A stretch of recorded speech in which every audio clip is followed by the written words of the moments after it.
my songwriting style has changed a little bit. I mean, I have a different, emotional portal and that I'm going through than the last time. But some of the things that are fresh now, have to do with, this real kind of confrontation with mortality in a way that I hadn't experienced before. Welcome to The Creative Asylum, a weekly podcast that digs deep into the minds of visionary creators of all stripes. Musicians, actors, filmmakers, writers, artists, cartoonists, and cultural disruptors. Here, we'll discuss perspectives of living life on your own terms. Life lessons that keep us grounded and sane, and sometimes pull us back from the edge. So, take a deep breath, loosen your grip on the bland and the boring. This is your weekly prescription for authentic living, creative clarity, and hopefully, a little bit of cultural rebellion. Side effects may include spontaneous joy, existential epiphanies, and an uncontrollable urge to do weird and beautiful things. Hey everybody, thanks for coming to the Creative Asylum. My name is Daniel House, and today's guest is Ken Stringfellow. Along with his creative partner, Jon Auer, he is one of the two co-founders of the band The Posies. They put out a number of pretty fantastic records back in the day.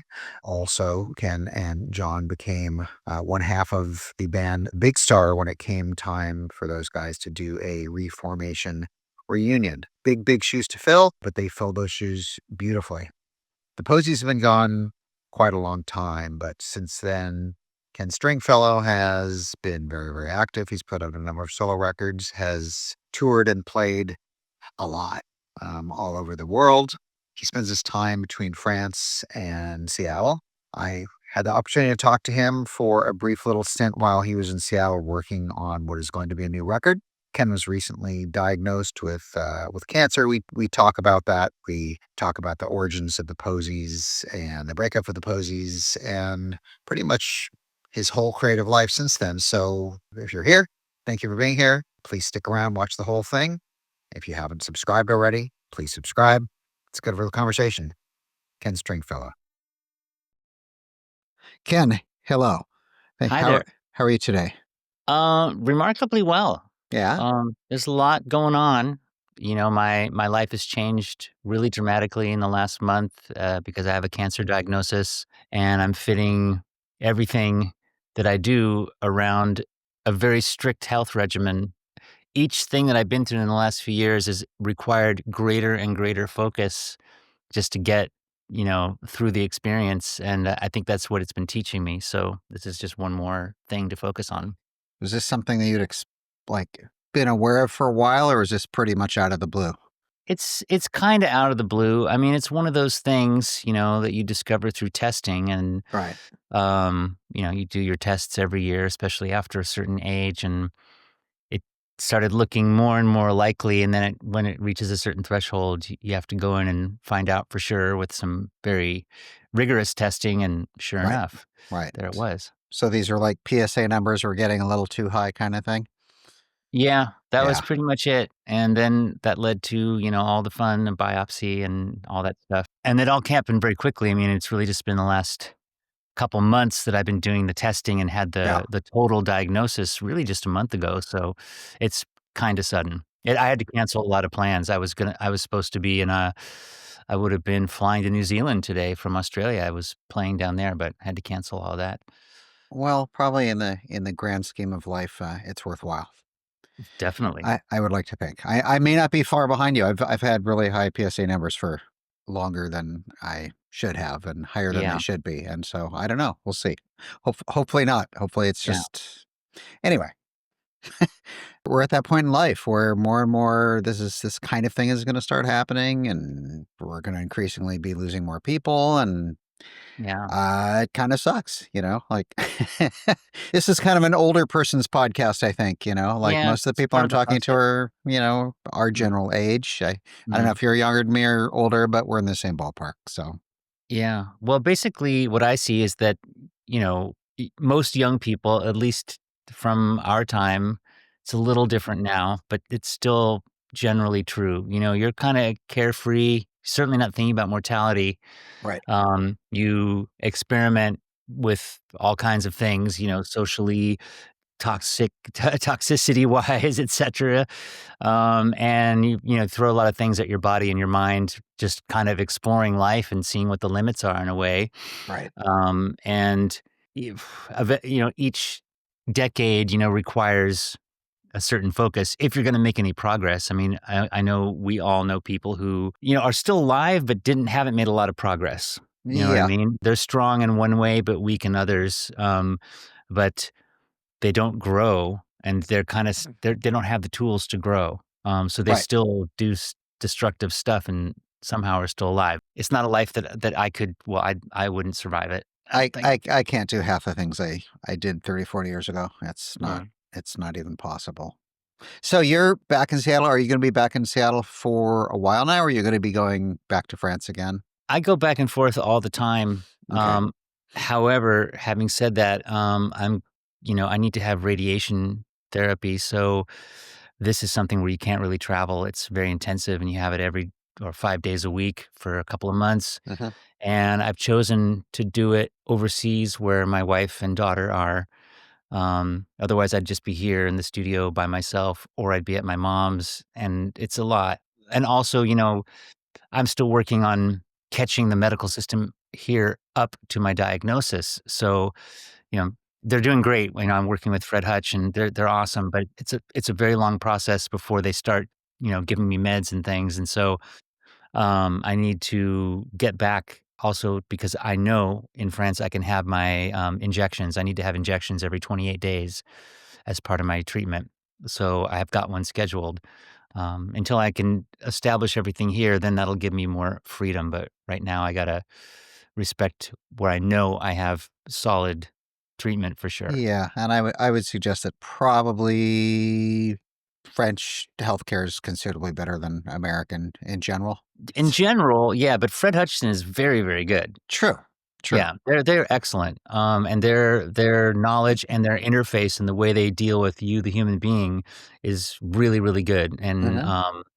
so I would say that they're even a little more advanced. They're kind of really on Like the cutting the edge. the technology. Yeah. So what are you working on right now? You're in the studio, you're working on a new album or Yeah. So because of the limitations that I will be subjected to with the radiation, I'm going to have to not move. And I really don't know. I've had lots of conversations with other people who've been through this Mhm. about what radiation is really like, and many of them say that it's not that bad. You can still do things, etc. But I'm a singer too, and I think many singers are very superstitious because the voice, it is so personal. Yeah. It's a muscle you can build, but it's not a big muscle. It's just like a little tiny thing in there that, you get a cold and it's wrecked for a week, this kind of stuff. So there have been many, many times in my life where I've had like, a sore throat and like, "Oh, my career's over. I'll never sing again. It won't be the same on the other side." And with this stuff, it's not like the cancer's in my throat. I mean, but you're doing this stuff that's pretty intense. Yeah. And so I really wanted to get a bunch of stuff done, just while I'm in good shape. Just in case. Yeah. I Right. mean, just in case. And the irony of getting a serious diagnosis like this is that I was in really, really good health. I mean, I've been taking much better care of myself in the last few years, and I was singing great. I've been on tour, which is really good for your voice. At least if you have good vocal technique, Mhm. singing every day is actually really good for you. If you have not so good vocal technique, singing every day is not so good for you. But I was It's taught well, it's like and so exercise. yeah, it is a small muscle, the voice itself, but the muscles that do the work are your abdominals, of course. So if you if you're singing every day, you're keeping those fit, and it's all just kind of working well together. So I usually come off tour singing way better than at the beginning of the tour, Mhm. and that was the case here. So here I was feeling great going into the studio, and also you've got a potentially deadly disease. But yeah, I'm just trying to get a bunch of stuff down here in the studio too, because I can't travel either once it starts.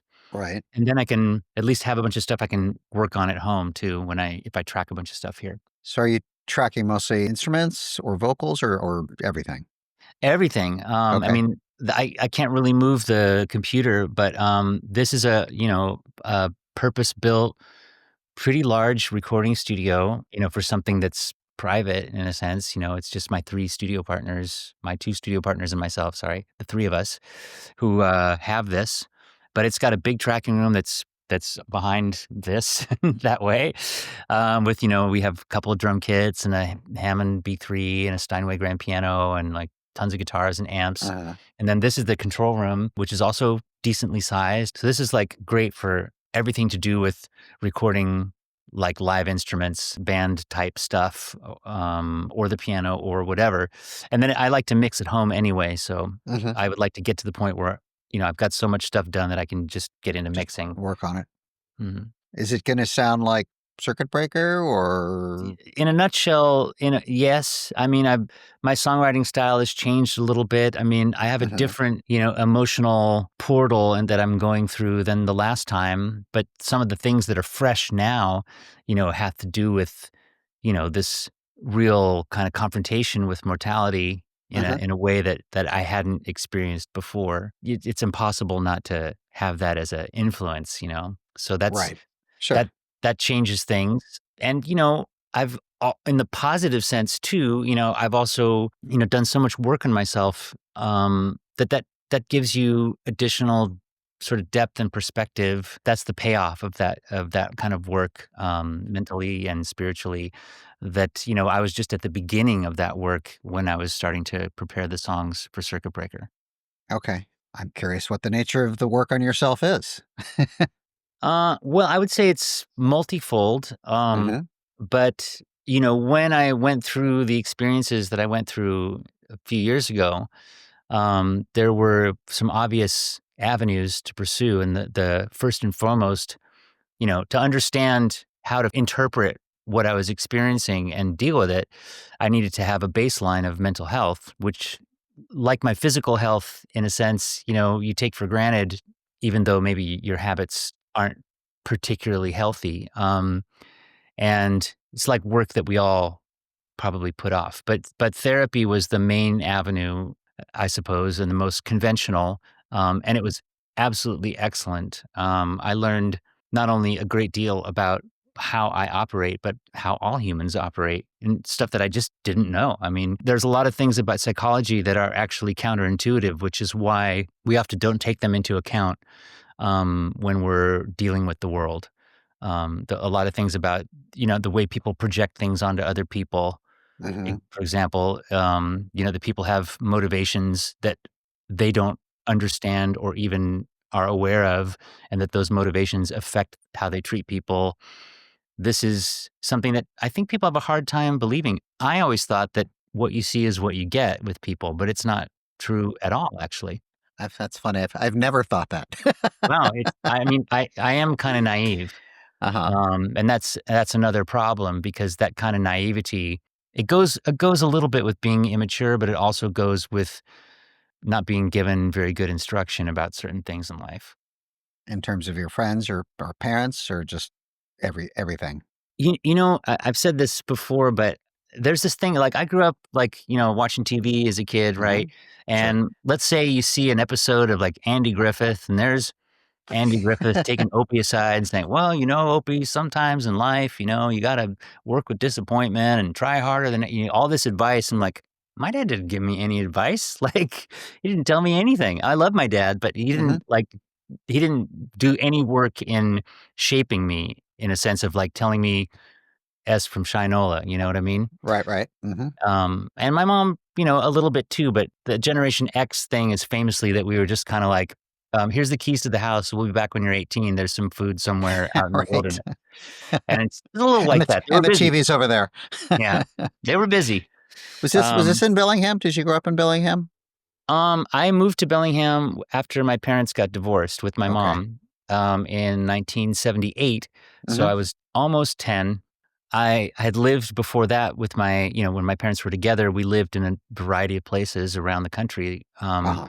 and none of them were like Bellingham. Most of the places I lived growing up were very preppy, Well, actually, we lived in Lake Forest, so if you've ever seen a John Hughes film, those are filmed Uh-huh. in Highland Park, right? And it's similar kind of vibe, big houses, emotional dysfunction.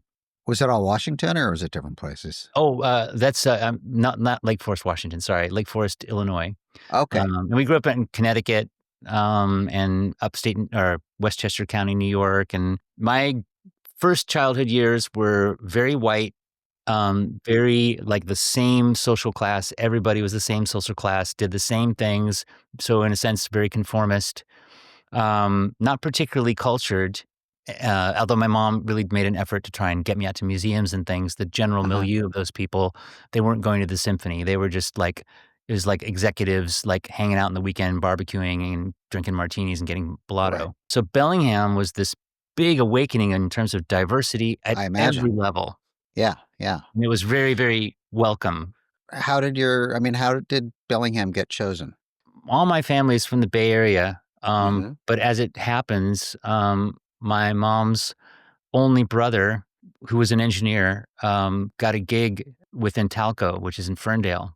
I don't know if they're Okay. still there, but it was in Ferndale, at the time, and so moved out to Ferndale, in the '70s. So my uncle, my aunt, my 2 cousins, they're all my uncle is 17 years older than my mom. I think my mom was somewhat of a surprise for her It sou parents.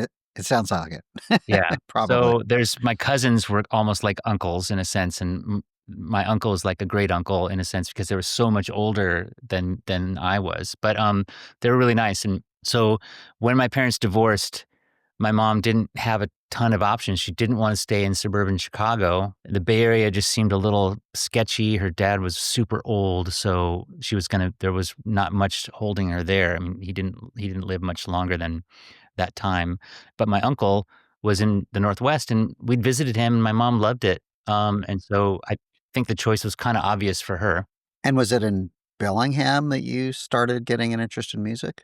I had an interest in music as a child and I had taken piano lessons because my parents saw how just into their record collection I was and how fixated Uh-huh. I was Uh-huh. on listening to music and analyzing it and talking about it and how Yeah, excited I was. And so that continued when I got to Bellingham. But there's a big difference between taking childhood piano lessons and, becoming a musician, I think, sure.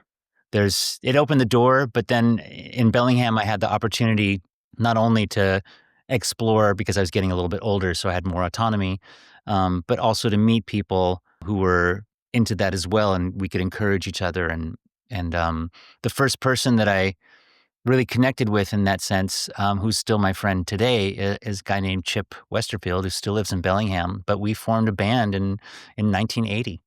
So you were young. Yeah, I was like 11. That's pretty wild. And were you playing guitar? Were you playing piano? What were you doing? What was he doing?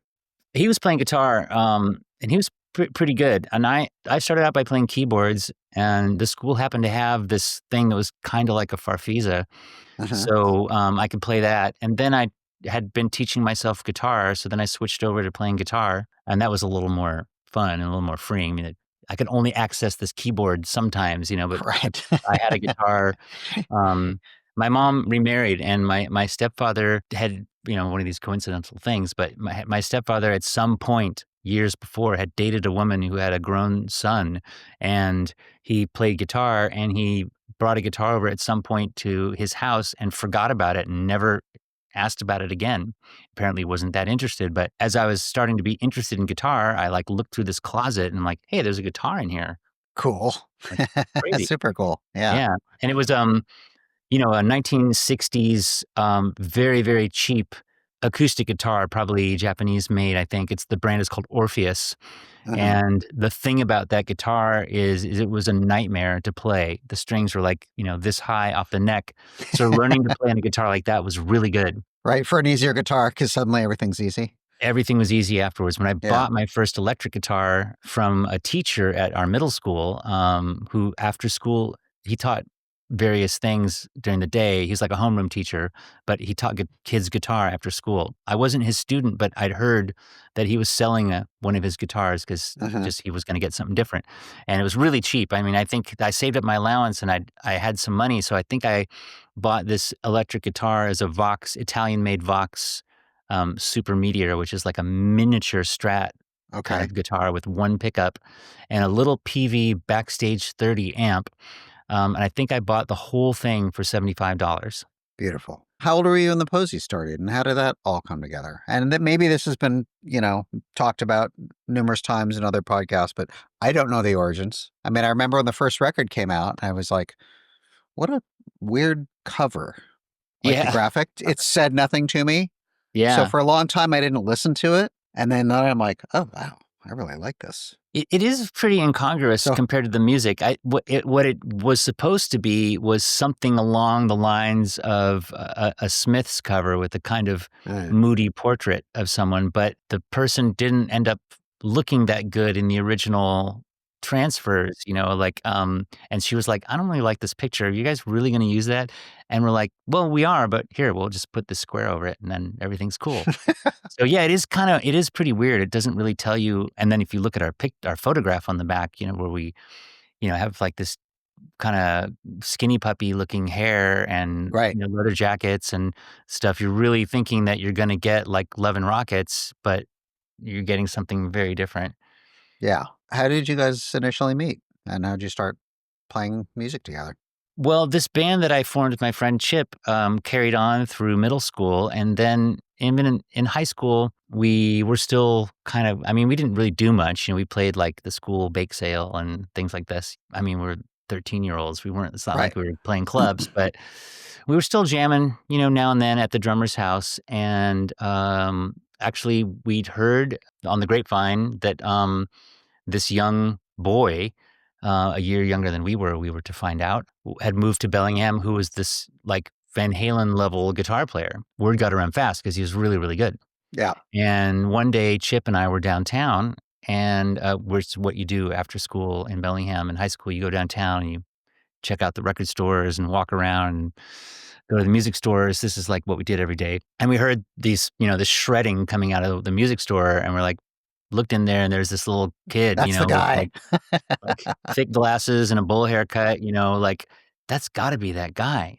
So we went and talked to him. He was an eighth grader, and we were freshmen in high school, so we were just a year apart. And we said, hey, you should join our band, blah blah blah, and he joined our band. So that's how I met him, and we got on well. There was a level of musical sophistication which should not be confused with interpersonal sophistication, as I will find out later in life. But we were at a little different level in terms of our goals and outlooks and why we're doing stuff. My friends were there a little bit because it was cool and they wanted to be famous or something like this, and they would probably admit that. But John and I were kind of interested in being great musicians, learning what we could to be better Uh-huh. and to write songs and all this stuff. And even at 14 and 13, we had discussed this a little bit. And John was the one that was the shredder. Yeah. I don't think I've ever known that he was capable of shredding in such fashion. Yeah, I mean, at age 13, he could play Eruption, he could Wow. play That's anything like wild. that. He was really into the music where the best guitar playing was, so he Uh-huh. listened to, like, Judas Priest and Rush, and stuff like that, and he could play all that stuff, Wow. like Iron Maiden, things Right. like this. He didn't really look like a heavy metal kid. Right now, if this was happening now, he'd be like a YouTuber. He'd be like one of those nerdy kids that doesn't look Sure. like a rocker who can play like everything. He would be exactly that. This was his era. He missed it, unfortunately. What's funny is that I remember those kids growing up, and there's always the more often than not sort of the suburban metalheads who could just like have the technique, and you're like, Mm, whoa. And then there was the rest of us that were just kind of much more naive in our playing. mm, But the people that were more naive in our playing, for the most part, were the ones that actually ended up being in bands and doing something. And most of the shredders that learned every perfect note and technique kind of lost interest somewhere along the way, and it was this hobby, and then they kind of moved on. yeah. And this is kind of an interesting exception, I think. So how come your music wasn't more along those lines? Well, I wasn't into that kind of stuff at all. And John grew out of it too. I mean, what you're into at 13, Sure. you have the right to expand your horizons. And Yeah, I of think course. first of all, Bellingham's music scene was very diverse and also very small. So, you know, And what year are we talking now? Like, are well, I we mean, the year I met John was later in my freshman year, so it was early 1983. so still really early? Yeah. I mean, nothing about what we were gonna see in the Northwest was Yeah. really, I mean, it's kind of bubbling under. This was still the age of, like, oh gosh, like what were some of those bands from Bellingham? It'll come back to me, but there's, like, kind of the end of the new wave bar bands, in Bellingham. Mm-hmm. And in Seattle, it was still, We like, had stuff like like the you had Heats like and the stuff like Beats that. and the Heats and the Cowboys, yeah. Yeah. But you I also had bands like the Blackouts and U-Men, and so In Seattle. there was yeah, right, Yeah. in See, Seattle. Bellingham seemed very, very far away at that time. Mm-hmm. It was like a little island unto itself, in a sense. Just strange, but it's only 90 miles away, but back in those days, that was very, very, very far. Especially if you're not driving a car. Mm. Well, even so, I mean, like, it's a mentality. Yeah. So, yeah, Bellingham was definitely a small town, but it had a university in the middle, and the university brought in more diversity at all levels, Mm-hmm. including artistically and intellectually. And it had a cool little radio station, and so that was helpful too. Once I understood that was there, I could get a better musical education. But as far as like why we didn't turn out that way is like, first of all, that wouldn't have been interesting to me. I didn't really enjoy that kind of music, really. I mean, I appreciate it, but it's not really my thing. You were already kind of more songwriter focused, and John became more that way over time. I suppose, yeah. I mean, John was, very curious. He's an interesting case, which we can unpack later. But at Mm-hmm. this time in his life, age 14, he was very ambitious and very curious, and trying to figure it out. What is this thing of music? And it wasn't, Uh-huh.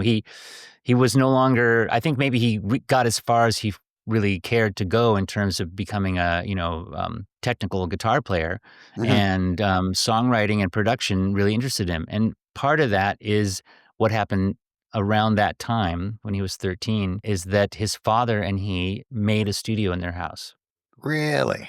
Yeah, That's pretty exciting. it was pretty exciting. I mean, I didn't know everybody has a studio now, but this was really Right. unusual Yeah. Yeah. back in that time. And so they took over like a kind of laundry room thing or something, and they made a control room window, and that looked into the basement main room. Mm-hmm.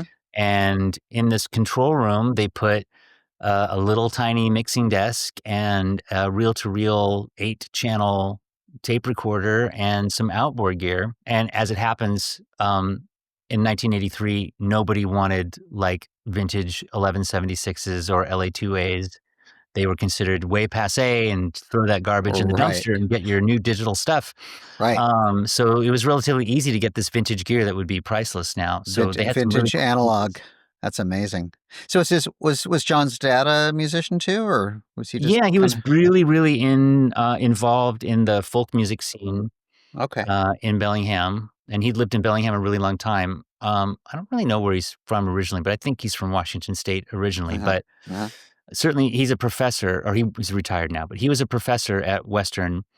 So he had been in Bellingham since the early 70s. He did his professor stuff in statistics and whatnot, but he was in the folk scene outside of that, and, playing a little bit, but also mostly just making things happen, organizing concerts and stuff like that. Uh-huh. His second wife, who is not John's mom, but adopted John after the blah, blah, blah, Uh-huh. was also a very accomplished folk musician and very big in putting on shows in Bellingham. So they're really involved in the like kind of Right. coffee house scene of the 70s in Bellingham. And he was steeped in that from his own family, which is Yeah. fantastic, really. Yeah, that rubbed off on John in a big way. And so because John had like their whole family history is extremely chaotic, and there's a lot of chaos and dysfunction and lots of marriages and lots of divorces and stuff Uh-huh. between the two parents, and John was always bouncing around with no real stability. And I think that when John and his dad they moved back to Bellingham after another marriage failed out in Montana. And I think their way to reconnect after how bad it had been was to do this studio as a kind of project to reconnect and repair their relationship. That's what Mm. understand. And this is where I see the tragedy in many a prodigy, is that I think he wanted to become amazing to make sure he could secure his dad's love Mm. after what they'd been through. That's my theory. Well, it's not uncommon for Mm. people that come from chaotic family environments to overachieve in one way or another. Well, and yeah, you gotta put your energy into something too. I mean, it keeps you sane to have a place to focus, especially amidst, a chaotic environment. I grew up with a pretty chaotic environment in Mm, terms of my parents. So I've done a lot of sort of analyzing of my own motivations. My dad was severe alcoholic. My father was mhm. or my mother was a drug addict. Oh, Oh boy. yeah.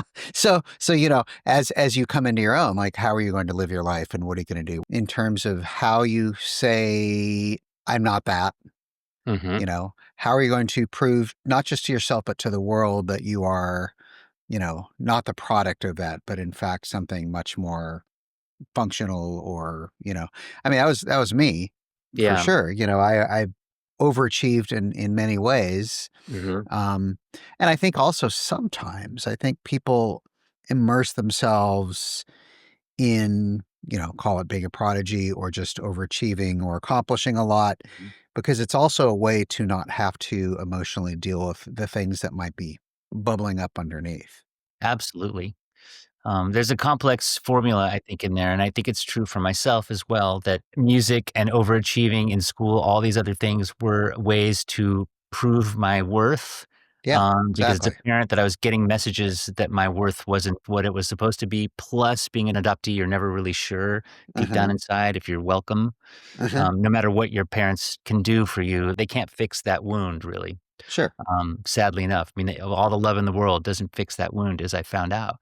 There's that, earning your keep in a sense, and yes, also, like, I think you're exactly right, like, music is emotional on the surface, Uh-huh. and it is, but it depends on how you're working with it. You might not be working with it in a conscious way, but it's a place you can disappear into and not have to deal with the Sure. world. I mean, Yeah. and the world is also yourself, you know? It's a safe space to retreat to.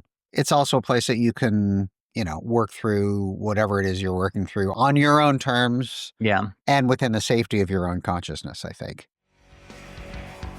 If you're enjoying this conversation, please make sure you hit that follow button so you never miss an episode. If you're watching on YouTube, please like this video, leave a comment, and if you haven't already, please subscribe. It's the quickest way to grow our channel, and it's absolutely free. You can also subscribe to our other channels on social media. Check out our Instagram at Creative Asylum CA, that's the letter CA, or on TikTok at The Creative Asylum, that's all one word. Our website is thecapod.com, and our Facebook profile is the same, facebook.com/thecapod. All right, back to the episode. So eventually things started happening for the Posies. Eventually you moved to Seattle, correct? Yeah, kind of the other way around in a way, because Okay. so John and I were friends all through high school, and even Yeah. after that little band that we were in dissolved, just kind of ran out of momentum. We stayed friends, and then he came to high school, and that allowed us to be closer friends because we were in class every day. Right. And then we started doing music all the time, and we had a recording studio, so we would be hanging out there after school. That's kind of amazing. Yeah, it's crazy. It is really crazy. It's a absolutely unique opportunity. Very lucky. And like I said, I would say that John having that incredible advantage doesn't take into account the price he had paid from his childhood to have that in his life. Uh-huh. Uh-huh. But it was a saving grace for sure. It was like something that he could really use to move forward in life. Uh-huh.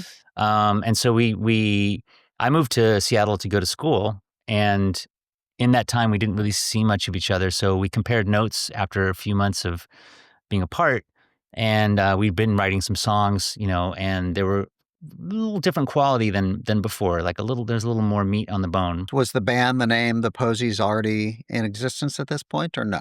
No, there wasn't even a Okay. band. It was just he and I doing stuff, we had ideas about doing stuff, but, we were writing songs, so that's the basis in a sense. And when we compared the songs we're writing and thought, "Wait, there's something here. This is quite different than what we were doing before."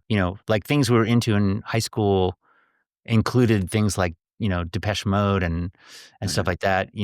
Of course, also the Smiths and Husker Du, and I know Husker Du was kind of I was into that in high school, and then in college I got deeper into it and the replacements and things. So Uh-huh. there's a little more like the British stuff that was a little more shiny and polished, and that I was into kind of moved over to the indie rock stuff in America, which is a little more guitar based and down to earth in a certain way, less produced in certain ways. We did stuff in high school that was like synth pop and stuff like that. We just tried lots of things. Sure. But here we were writing songs that would like kind of hold up under any circumstance.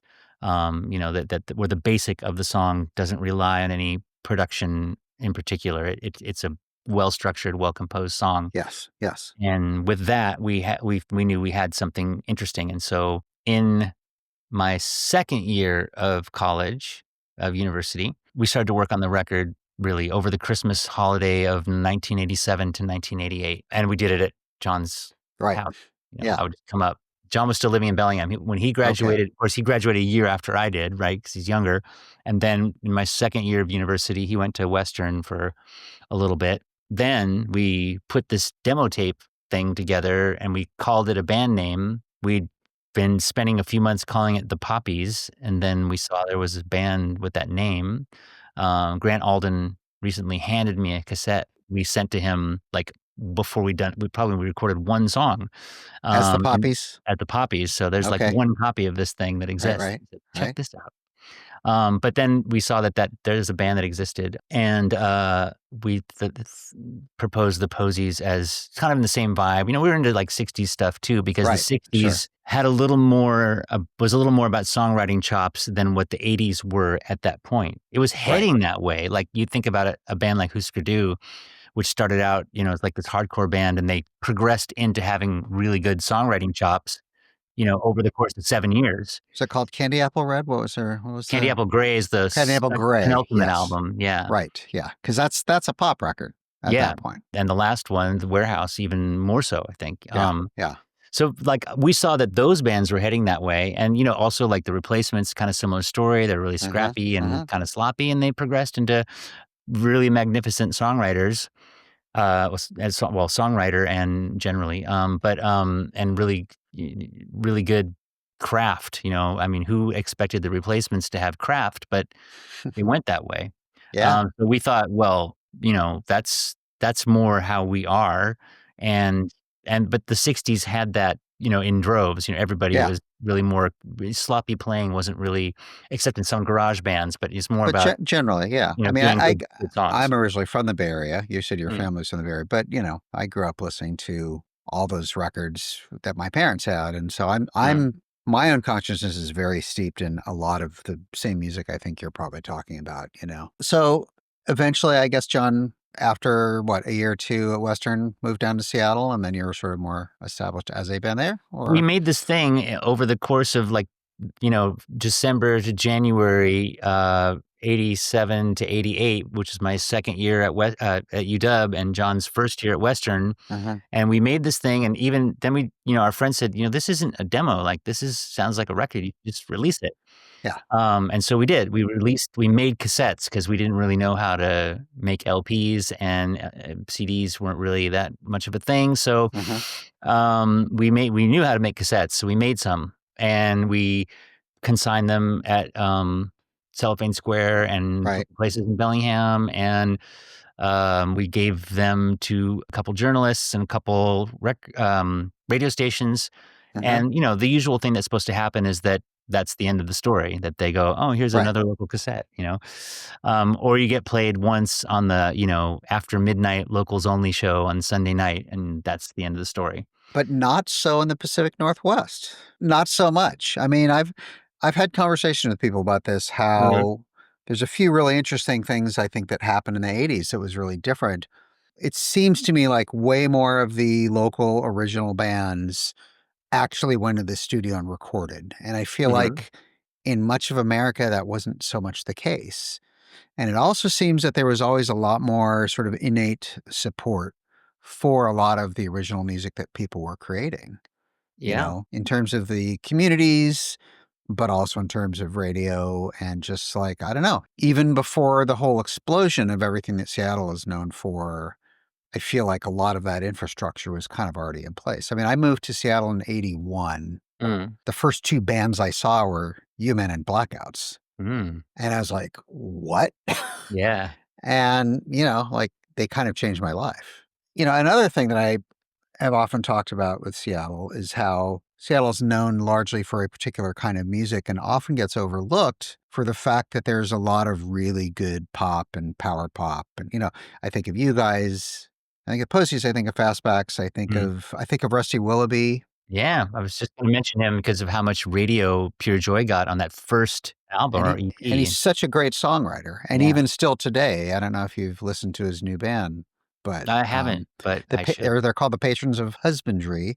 Mhm. Not an easy name to just, roll off the tongue. But they put out their first EP and it's phenomenal. It's Yeah, fantastic. And often that music gets overlooked, and yet I think it's such an important aspect of that whole music scene. It's an important part of the fabric, and I've always thought the totally. Posies were a critical piece of that fabric.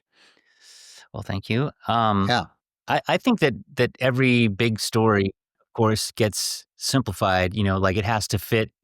You're right. writing a whole history book of all of humanity. Even something as rich and diverse in Seattle as the Seattle music scene is gonna be boiled down to a paragraph, right?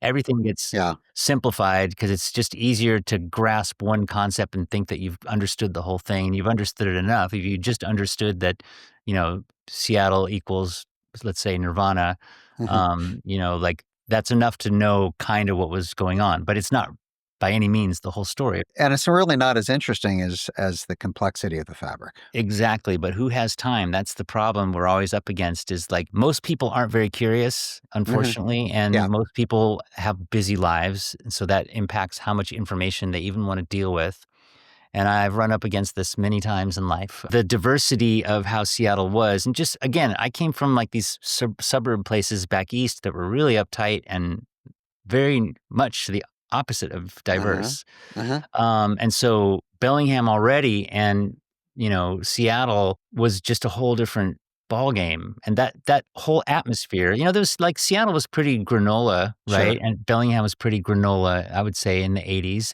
But there Mhm. was also like this very edgy art rock, punk scene in Seattle. And that was Yeah. definitely flourishing long. I mean, I didn't even know about it in Bellingham because also I was 14 and it takes time to get into these details. All the cliches that people say that Seattle was like stuck up there in the Northwest and nobody was paying attention. So that was like the perfect ground for people to develop something unique. And I mean, There but that's was there was true. some there was some truth to that. I think it's But totally but true. I remember I often had to go to either Portland or Vancouver to see a band that I wanted to see on tour because they would often skip Seattle. For whatever amount of truth there is to the fact that that's part of why so much original music came out of there, I appreciate that fact. And I think the whole, I mean, that Seattle and the Northwest in general attracted a lot of people who weren't from there, but came there for not necessarily just employment reasons, but more like lifestyle reasons. A lot of people Yeah. move to the Northwest because they can kayak or whatever. Uh-huh. That brings a different vibe than these suburbs where I came from, where people are there because they have to live there, because they hate living in cities, because they hate people that look different than them, and their Right. jobs have stuck them in whatever in St. Louis or whatever. Not that these are bad cities, but they don't even Yeah. live in those cities. They live in some place that's like far away from everything. This is not, and nobody's there by choice. But people in Seattle, a lot of people came. I mean, I'm not from there, but I mean, I came there because my mom was attracted to the region for its qualities, not Uh-huh. because she got some job there and was forced to move there. And I think that kind of thing of where people were actually kind of free to reinvent themselves Yeah, for sure. actually helped a lot too, and get that whole city had that kind of openness. It did. And I think there was, and perhaps still is, and I haven't lived there in over 20 years, but, I think still there's some sort of creative spirit bubbling under everything. I mean, I don't know if it's as much that way because now it's so Amazon, Microsoft, all the tech bro stuff, but, I know there's still a lot of creative richness coming out of the region. So let's move forward. I'm watching the amount of time we have. Okay. The Posies had, I would say, a pretty successful run. Yeah, it was good. What caused it to finally come to an end? Was it just time or? Here's where, we need to break into a little more psychology. Uh-huh. The Posies' original ending was in 1998. We were talking about John and how all the issues that he came with that I sincerely believe that he tried to overcome. But the problem with having a lot of those kind of childhood issues is that having the perspective to look at yourself and be aware of what's actually going on, because denial is how you survive them. Uh-huh. You put that away and try and get beyond it when you've suffered, abuse or neglect or whatever in your childhood. John was so competent on the outside, and that was, I think, his attempt to outrun these kind of things. And I can totally relate because I'm the same way, just not quite as I didn't go through what he went through. The thing is that was so strange, which was very hard for me to understand, is that, here's this kid younger than I am. He's absolutely incredible musician, very driven, like kind of a take charge person and do projects. And I was his helper in many ways. At 17, I mean, I was an okay musician, but I wasn't like that. Right. So here, he's like, he organized how we put out that record and made the cover and got it printed and, Uh-huh. and he ran this little, he used that studio in his dad's house to record bands. I mean, he was like a kind of a player in a way. I mean, in a Uh-huh. good way, like he was a Yeah, yeah. mover and a shaker. So like, wow, and he was into photography and he was, just writing and writing and writing. And the little demo we made came out and we gave it to radio stations and it was like on the playlist at KJET overnight. And Uh-huh. for those who don't know, KJET was a commercial alternative station that we all listened to anyway. And they loved it. And when one commercial station starts to play things start to fall into place very quickly, because Right. the goal at that time of the entire music business was to get music onto the radio so that people would know about it. So if you were able to do that on your own, you were very interesting as a commodity Uh-huh. to the music business. So, we got signed to a major label pretty Pretty fast. quickly. Yeah. Yeah. Yeah. By 1989, we had worked out after, doing the dance with all of the big labels. We chose the one that was closest to our heart, which was Geffen, because they had XTC, and that's like our favorite band. And they had lots of other, Susie and the Banshees, and they, like they were cool. So we were signed, and and here's John, still very gung ho, and then some things happened, and for like the rest of our career, from that point, John became a completely different person. Huh. Yeah, it's like a kind of self-sabotage. I think there's a few things at stake. One is I think that all the wonderful momentum and success that we had so quickly, which was, I mean, it's a lottery, but we did have good songs, and it wasn't for no reason but it also And you put left out us. some really good records. We put out some good stuff very early, and we were, good at playing, good at singing. All those things are true, and then you have enormous luck that allows that to be heard because there's a lot of talented people who never get that chance. Of course. But we had the luck and we had talent, so we had a lot going for us. And I believe that deep down inside that John doesn't believe that that's something he deserves. Huh. As I've seen him sabotage many, many things right when they're going well. And I also believe that there's a big difference between being a prodigy guitar player in Bellingham and being a really good musician, signed to a major label. I mean, you can be like my half brother is like one of the best tennis players in New Canaan, Connecticut, and I don't think he even got a scholarship to go to university, and he was nowhere. He was excellent, and yet when you go out into the world and see who the pros are, I mean, you're just Right. another tennis player. When you go out into the world and see all the musicians out there, I mean, like in Bellingham, you're like the best guitar player that's ever been, Uh-huh. and then you get signed, and out there in the world, there's like Prince. I mean, like you're not that. So Right. I But think it but was hard for him not to have that card to play anymore. And he was also not a teenager, so he didn't have right. that card to play anymore. But you don't have to be the best, Like, Oh, of course not. right? I mean, the thing is, like, Posey songs are Posey Mm. songs, and nobody else writes those songs because they're not the Posies. So you have a different card to play. You have the Absolutely. identity of who you are as a band. Absolutely. But I discovered something about John that I think is his fatal weakness. what I analyze and what I've seen many, many examples of. So I'm not just making this up, Sure. known the Yeah. guy for 42 years, but Right. I see that Jon is a very fragile person Uh-huh. who had a very difficult childhood, and anything that comes into his view that is criticism, constructive or otherwise, is incompatible with the image that he needs to maintain of him being a wonderful, blameless, I'm so wonderful, I'm so lovable, I need to be loved. And if Uh-huh. I'm criticized, I'm gonna show people that I'm not lovable. And when you're getting into a project like being signed to a big label and you have a band that's collaborative, Yeah. and also you're gonna get bad reviews and all the things will happen, Uh-huh. like in Bellingham, everybody said, "Oh, you're amazing. You're incredible. You're like the best guitar player I've ever seen. You're just this, 14-year-old kid and you're engineering records. It's amazing." Right. Sure. Take that away and he was too fragile. And so Uh-huh. the next 10 years, or the next 8 years after we got signed and stuff like that, all of a sudden this guy who was so gung ho and so into it and so talented became this guy who basically, hid in his house and smoked weed and got into a very codependent relationship and just changed into another person Huh. and stopped growing. Uh-huh. This is the tragic part, is that I haven't checked in with Jon for a few years, but he's made a little progress, but the fundamentals which come with like looking at yourself critically, which you Uh-huh. have to do to make progress, it's he can't do it. It's just impossible for him. Did He's you too guys, I mean, you creatively were awfully close, Mm. the two of you. At least I always had that sense that you were very, you know, Especially early on, yeah. the Lennon McCartney thing. I don't know. Mm. But I'm wondering, like, all of these things that you just described, Mhm. to what degree or how in depth the two of you ended up having a whole conversation about these things. If he felt comfortable enough to really allow himself to reveal himself to you. Well, he did in the early days because Uh-huh. that's how I know what he went through, you Right, know? right.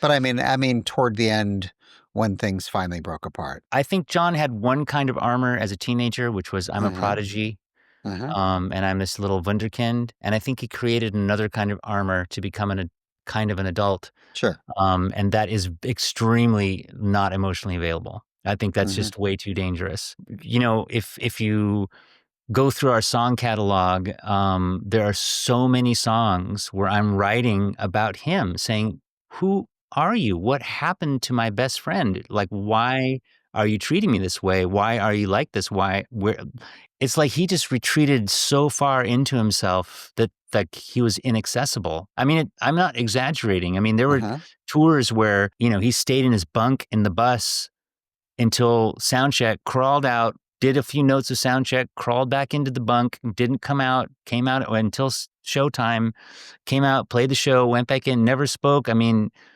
really extreme stuff. And you're talking about having a conversation, and it's a great regret of mine Yeah. that honestly, as 20 somethings, I did not have the vocabulary or the perspective. I just didn't understand what the hell was going on, and was just you're like running on logs, just trying to stay afloat and keep this thing going. And Uh-huh.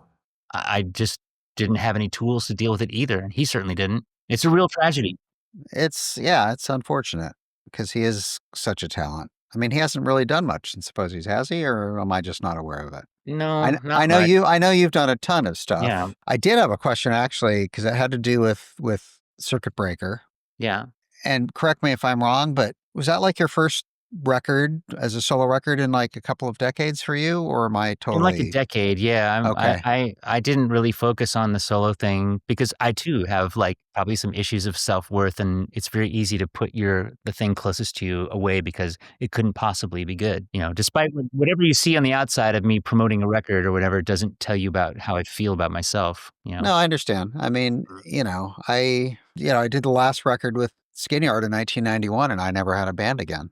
Oh man. And in my case, it's largely because that final record that we did was the closest I ever came to my ideal sense of the perfect record, at least at Uh, that time. And I felt like even after leaving the band, if I did a band again, I would always be comparing everything to that record. And I felt absolutely for at least a decade that it would never be as good. So I'm just like, so I guess I'm done. and now here I am much, much older, and I'm starting to think about playing music again, like Good. literally decades later. Yeah. And I may not. Like, I don't know.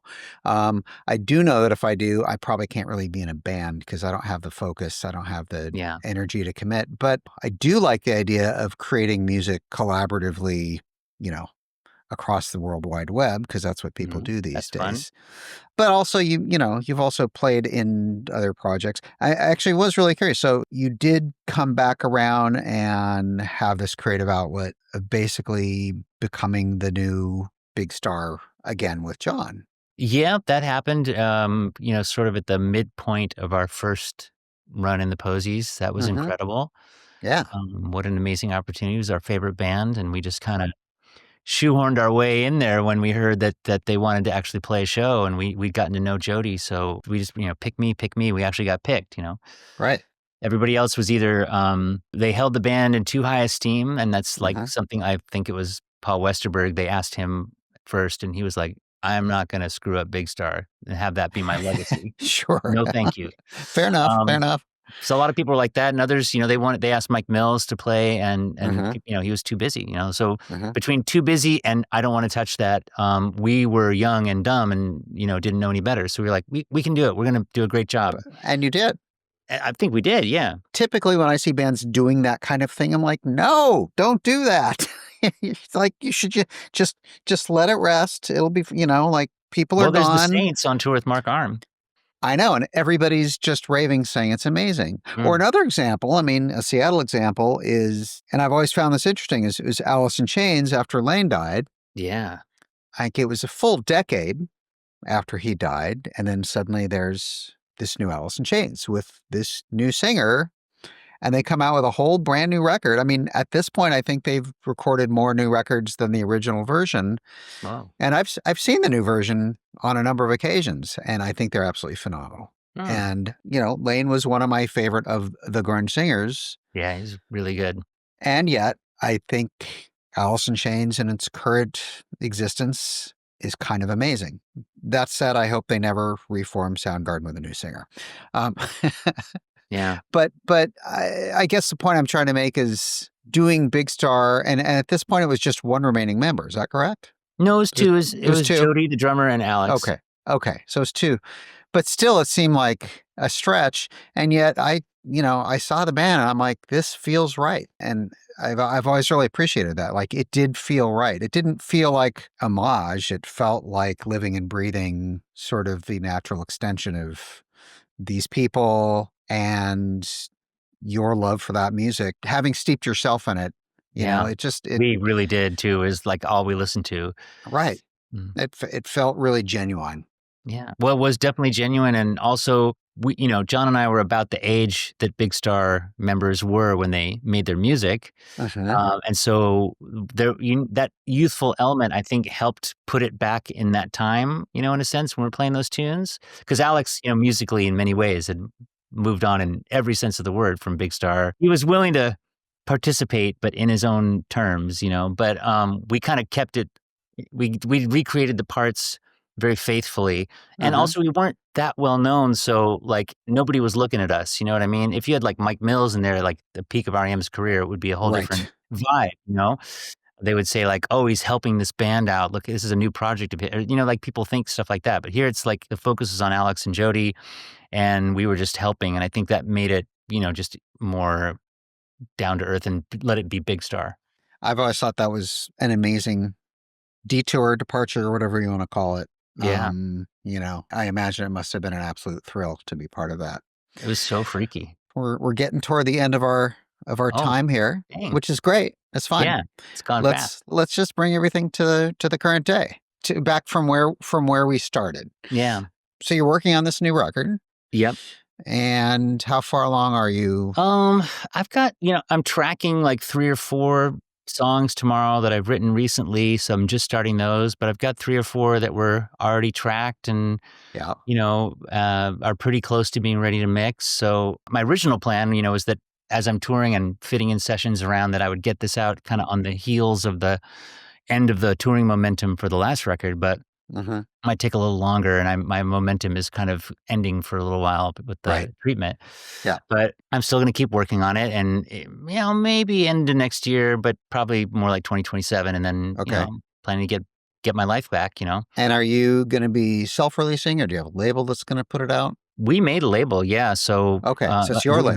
we as Dominique and my wife and myself, and Uh-huh. she's very experienced in the record biz, has been in the record biz for as long as I have, so we know all the tricks, so we can, Sure. make the stuff and promote it. And are you, playing most of the stuff yourself, or have you assembled a band, or do you have different people depending on the different songs, or how's that working? It's pretty much myself and a drummer, this drummer named Steve Gale, Mhm. who's been playing in bands in Seattle. I didn't know him, like, until, 5 years ago. He's amazing. He's like really a best kept secret. He went to school in Denton, which is like one of those music schools where everybody comes out real good. The University of North Texas. There's like Midlake and all those bands came from there. Everybody knows Austin now, even people who don't even care Mhm. about music. They know about the Austin music scene. But Denton is actually, I don't know, it's even more elemental because that school is all about music and so many people have gone through there and it's, so dialed in. And it's really an important part of the music landscape that most people who aren't musicians have never heard of it. I've never heard of it. Mm. Is it like kind of Berkeley level, or is it different? No, it's cooler. Okay. It's rigorous, but it's not, I don't know, it's a little more broad and it's, how would you say, the application of its curriculum in a Mhm. sense, and just like Berkeley produces like a lot of Berkeley people, but Yes, Denton yes. produces like bands, Okay. you Okay, know? that makes sense. Yeah. All right, well, let's wrap things up with the final question. Yeah. You've been really fortunate in that you've been able to spend most of your life successfully and Mhm. creatively as a musician, Yeah. which is phenomenal. Which most people that aspire to what you've done don't have as much great fortune as you've had. I agree. I'm wondering each day as you move forward through this creative path in life, what are the things that always motivate you and just kind of keep you on your path? Well, there's like the how and then there's the why.